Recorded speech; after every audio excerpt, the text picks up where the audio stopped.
Good day, everyone. We have a very impactful lesson for you here today. We're talking about the human firewall, lessons from major hacks. So let's jump right into it here. Let's get started. So the first thing we're going to do is we're going to stop and we're never going to click on anything, especially out of fear or urgency, until we verify our work here. Let's look at the tactic here. So attackers, like the ones that were in the Democratic National Convention, create fear by telling you your account is compromised or that there's an urgency that immediate action is required. Now, as you know, many corporations don't do that. It's very easy to be tricked into it in the heat of the moment, especially in the DNC case. You're getting ready for a presidential campaign, so you don't want to delay. However, it is important to look at the procedure, and that is the out-of-band verification. So we're never going to use the links or phone numbers provided in suspicious messages. So we're going to take a look, make sure the spelling's correct, make sure the date's correct, make sure the information's correct. Sometimes the information's just flat out wrong. So next we're going to find the official contact information independently. So instead of looking on the email, we're going to actually go Google the company's name and talk to their support team. Finally, we're going to verify that request via the trusted channel. If it's verified, then we can proceed. However, if it's not verified, we're not going to proceed with it. So let's talk about the next topic here. Unsolicited files are a major threat vector. Let's look at the tactic here. Attackers, like the RSA hackers, use the malicious files disguised as legitimate documents, mainly like a recruitment plan, an employee plan, an advancement plan, something that's designed to get your attention, especially if you're like me and are the more of the nosy kind. This also goes with the malicious files, like the Excel macros, where that was a whole big saga that resulted in Microsoft essentially killing off the macro program. So let's talk about how they lure you in there. They rely on that professional curiosity and tendency to trust internal looking memos. Just because it has your logo at the top of it does not mean it's legitimate.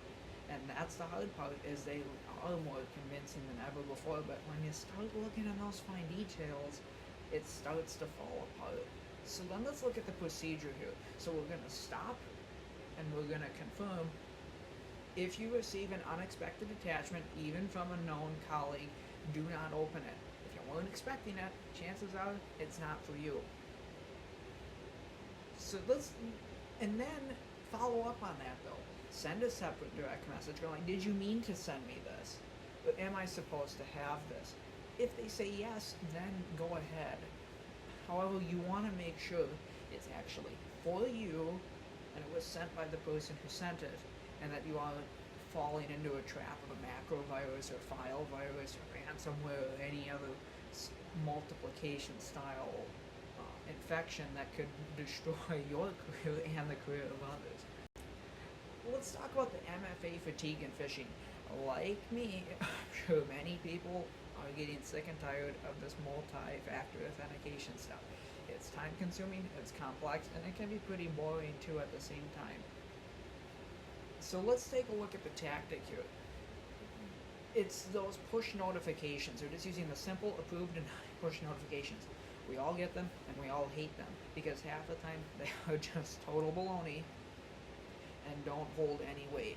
But it can create that fatigue where it's just like, I just want it gone, this approved, and it doesn't come back. So you deny it, it goes to all those other pages that can make it difficult to understand. So the solution is phishing resistant MFAs.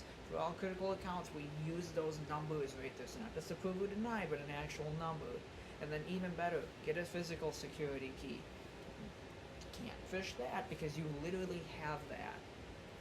Never approve a prompt that you did not initiate. That's why it's a good idea not to be sharing user accounts, and why I encourage people not to share those accounts. So let's look at how we can build our own human firewall. So the core lesson, technology only works when the human user is trained to use it correctly. Let's organize it now. We're going to implement continuous simulated fishing exercises to test staff vigilance. And you can do it at home too with a home fishing test that you can give to your family members. See if they fall for it. Let's look at what we can do for a family and even ourselves. We need to teach the rules I mentioned to make security awareness an open and ongoing conversation. Again, you don't want to flag yourself because you made a mistake. As we all know, flags are best thrown on the football field, which is why I always tell people, leave the flags, the challenge flags, and the penalty flags to the professionals. Thank you.